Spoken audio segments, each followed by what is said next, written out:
Hi everyone, সবাই কেমন আছো? আশা করি সবাই ভীষণ ভালো আছো। এই যে মামামকে এইভাবে টিপ পরানো নিয়ে সবার অনেক কথা হয়েছে। এটা মেহুকে দেখেছি এই ওই, আরে সবাই কারোরটা না কারোরটা দেখে শেখে। আর আমি তো এটাও বলেছি যে হ্যাঁ, মেহুকে দেখেই আমার ইচ্ছে হতো যে আমার যদি মেয়ে হয় এভাবে পড়াবো, তো সেরকম পড়িয়েছি। তাতে কি সে প্রবলেম মানুষের বুঝলাম না। যাই হোক, চলো এইসব কথা বাদ দিয়ে আজকের ভিডিওটা তোমাদের সাথে শেয়ার করি।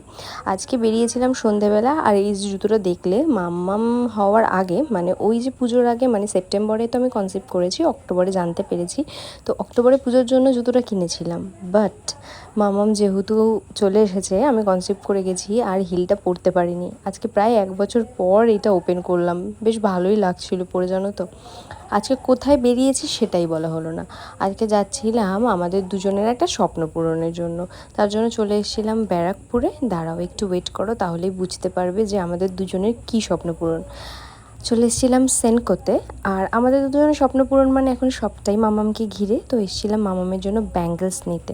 অ্যাকচুয়ালি কি, এখন নিজেদের জিনিস কেনার থেকেও মামামের জিনিস নিতে গেলে ভীষণ ভালো লাগে।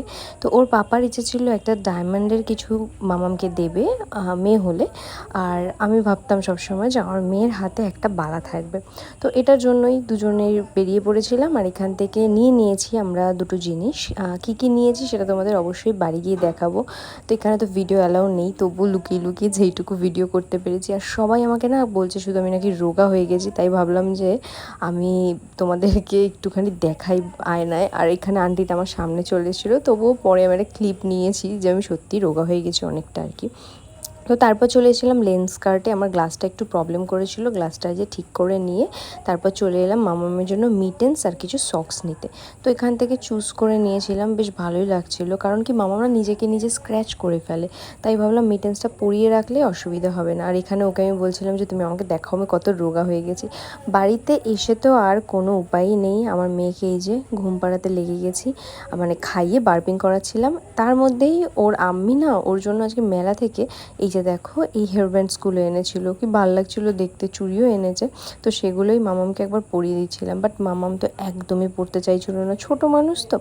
আচ্ছা তোমাদেরকে দেখাই এবার মামামের জন্য কি ব্যাঙ্গেলস এনেছি। তো প্রথমে এই যে এই ব্যাঙ্গেলস দুটো মামামের জন্য কিন্তু আমি নিয়ে এসেছি। অ্যাকচুয়ালি কি, আমাদের বাজেটের মধ্যে যেইটুকু ছিল সেইটুকুই আমরা করতে পেরেছি। এটা তো অ্যাডজাস্টেবল, মামামের হাতে তো একদম পুচকু পুচকু লাগবে, তো এই জন্যই একটু বড়োটা পরিয়ে দিচ্ছিলাম। এরপরে ওর পাপা অ্যাডজাস্ট করে সুন্দর করে পরিয়ে দেবে। আর বলছিলাম একটা ডায়মন্ড পেন্ডেন্টও নিয়েছি, কারণ ডায়মন্ডের বেশি কিছু নেওয়ার মতো সামর্থ্য আমাদের নেই। তো এইটাই আমাদের একদম বাজেটের মধ্যে চলে এসেছিলো, তাই এটাই নিয়েছিলাম। তো আমরা বলেছিলাম যদি পছন্দ না হয় তাহলে কিন্তু চেঞ্জ করে নেব। আর তোমাদেরকে এই যে মামামের এই হাতের ভিডিওটা দেখিয়েছিলাম, তোমরা এত ভালোবাসা দিয়েছো কি বলবো।